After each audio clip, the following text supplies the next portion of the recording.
Hai teman-teman yang berbahagia, berjumpa kembali dengan saya Dr. Andri, spesialis kedokteran jiwa dari Omni Hospital Alam Sutera Tangerang. Di kesempatan kali ini, saya ingin sedikit kembali berbincang tentang keluhan gejala gangguan psikosomatik yang paling sering datang ke dokter jiwa. Dan biasanya memang awalnya mungkin tidak pernah menyangka bahwa kondisi ini harus datang ke psikiater. Beberapa keluhan yang paling sering dikeluhkan oleh pasien dan datang ke dokter jiwa setelah beberapa kali datang ke dokter spesialis penyakit dalam, saraf maupun jantung adalah 3 keluhan utama, yaitu gangguan berdebar-debar, ya, kemudian lambung, dan kemudian satu lagi adalah kelelahan.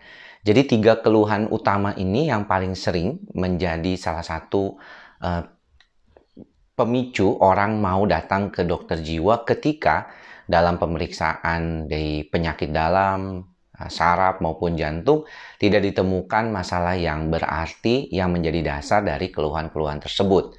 Nah, namun dalam video ini saya ingin sedikit lebih mendalami bahwa ada hal-hal yang perlu diperhatikan yang berkaitan dengan keluhan-keluhan tadi, yaitu jantung berdebar-debar, nyeri lambung ataupun gangguan lambung, dan juga kelelahan, yaitu biasanya keluhan-keluhan ini belum tentu selalu setiap hari datang. Jadi teman-teman yang mungkin menyaksikan video ini dan belum pernah datang ke dokter, itu biasanya tahu bahwa ketika keluhan ini on off, ya, biasanya tuh mungkin dalam tempo 1 minggu tuh nggak enak, terus kemudian sempat enakan, kemudian nggak enak lagi gitu ya.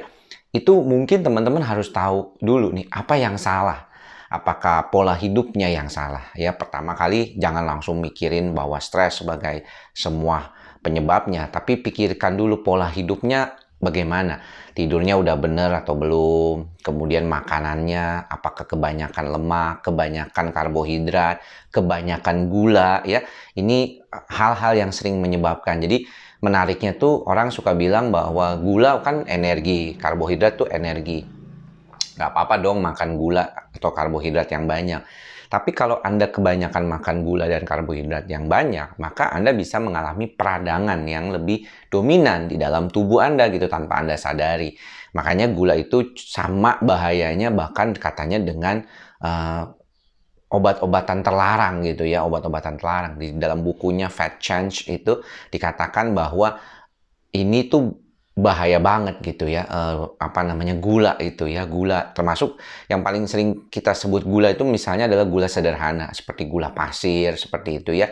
Jadi teman-teman yang suka manis mungkin perlu dikurangi manisnya gitu, dan itu sangat membantu. Kenapa? Karena ketika kita lebih fokus meningkatkan protein kita, karbohidrat kita kurangi, maka teman-teman tubuhnya akan lebih bertenaga sebenarnya ya, karena sumbernya dari protein. Orang akan bilang, kan biasanya dulu makan nasi dok supaya bisa lebih kuat gitu. Iya benar, kalau kerjanya banyak ya kayak teman-teman kita yang bekerja sebagai tukang ataupun misalnya di kerja bangunan, membutuhkan energi yang banyak, tapi kan kerjanya juga berat gitu ya.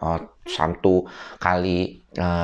jam terus-terusan mengangkat barang-barang benda-benda berat, makanya badannya itu kebanyakan lihat ya jadi kering gitu ya. Jadi misalnya yang kalau benar-benar bekerja itu jarang sekali yang gemuk gitu, mana ada tukang gemuk kebanyakan walaupun makannya kok banyak banget ya. Nah, karena apa? Karena yang masuk sama yang keluarnya itu setara atau bahkan yang keluarnya atau keluar tenaganya lebih banyak. Nah, kalau buat kita, kalau yang tenaganya ya maksudnya banyakkan makannya daripada kerjanya, jadi gemuk ya, jadi gemuk, jadi buncit perutnya, dan sebenarnya yang paling bahaya adalah menjadi mudah untuk meradang gitu. Makanya teman-teman tahu kan bahwa kalau yang punya penyakit cancer atau kanker tidak disarankan kan makan gula gitu. Karena itu merupakan sumber makanannya si sel kanker itu katanya ya, secara global lah. Kalau secara detailnya nanti kita akan perhatikan, karena gula sendiri kan ada fruktosa, ada sukrosa ya. Harus diperhatikan bagian gula yang mana yang sebenarnya paling diminati oleh sel sel kanker tersebut. Jadi nggak heran kalau saya suka bilang ke pasien saya yang mengalami keluhan-keluhan psikosomatik, selain daripada obat untuk membantu mengatasi gejalanya kalau dia sudah mengalami kecemasan yang luar biasa, satu hal yang penting adalah pola makannya. Kemudian pola fisiknya, apakah dia berolahraga secara teratur dan baik gitu ya. Apakah dia sudah mencapai, kalau misalnya masalahnya berkaitan dengan jantung berdebar-debar atau tensi yang sering kali naik, apakah dia sudah berolahraga secara baik dikondisikan kardionya. Ya, itu yang juga penting untuk diperhatikan. Kemudian juga tadi pola makannya, apakah memang pola makannya cukup bagus mendukung dia untuk menjadikan tubuhnya baik. Jadi jangan lari kemana-mana dulu. Nah, kalau misalnya yang ketiga itu memang faktor stres. Faktor stres ini yang kemudian banyak dianggap sebagai salah satu cara tubuh itu menjadi lebih lelah. Jadi kalau misalnya Sabtu ini ya, sengaja saya memang tidak praktek ya Sabtu ini tanggal 29 ya kalau nggak salah itu saya nggak praktek tanggal itu. Karena apa? Karena saya melihat bahwa memang udah lama saya tidak mengambil cuti ya, kecuali kemarin cuti sakit. Itu saya ingin mendapatkan sense atau sensasi cuti kembali gitu, yang seperti sudah pernah saya lakukan. Biasanya itu kan saya cuti 5 hari gitu ya kalau keluar negeri. Nah, tahun ini sampai bulan Agustus, ini udah mau akhir Agustus, kita belum pernah pergi kemana-mana gitu. Jadi walaupun cuma di rumah mungkin, atau melakukan aktivitas jalan ataupun misalnya bersepeda gitu ya, ya saya ingin merasakan itu. Kenapa? Karena mungkin kalau misalnya kita terus-terusan bekerja, karena sampai sejak pandemi kita bekerja terus-menerus, itu akan ada fully stress gitu ya. Nah, ini yang kita harus manage. Dan sebenarnya teman-teman harusnya sudah mulai memahami ketika itu stress levelnya sudah semakin tinggi. Dan coba cari waktu atau cari cara. Saya tahu tidak semuanya mudah ya, karena ada beberapa dari teman-teman mungkin yang bekerja dengan orang lain dan agak sulit gitu ya.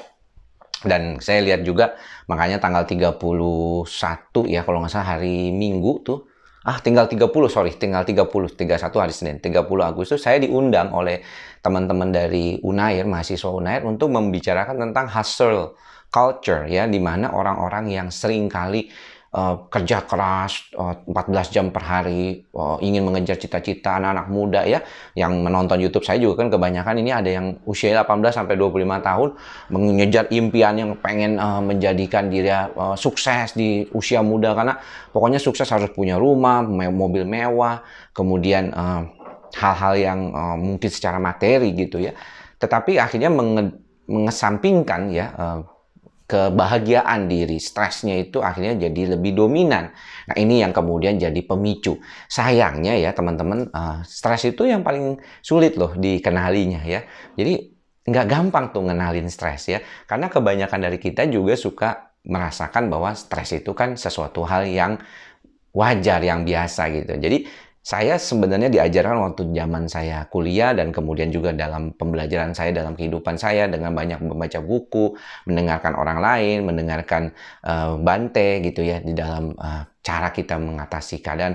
Dalai Lama pernah mengatakan juga bahwa kita mencari uang setengah mati, tapi akhirnya kita menggunakan uang itu untuk mengobati sakit kita. Nah, ini yang seringkali kita lupakan begitu. Nah, untuk itulah ketiga hal yang tadi dikatakan oleh saya, yang paling penting adalah ketika keluhan itu sering datang, tetapi on off, kemudian berpindah-pindah, kemudian juga disebabkan oleh 3 faktor tadi, bisa karena pola makan, pola tidur, dan juga stres yang masih cukup sulit untuk ditangani, maka hal itu harus diperhatikan oleh teman-teman.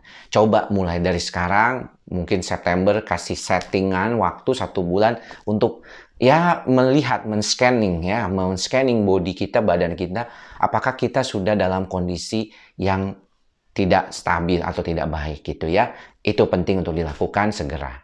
Baik, demikian apa yang bisa saya sampaikan pada kesempatan kali ini. Mudah-mudahan bermanfaat ya buat teman-teman semua untuk tetap menjaga kesehatan jiwa dan raga teman-teman. Sampai bertemu lagi di video selanjutnya.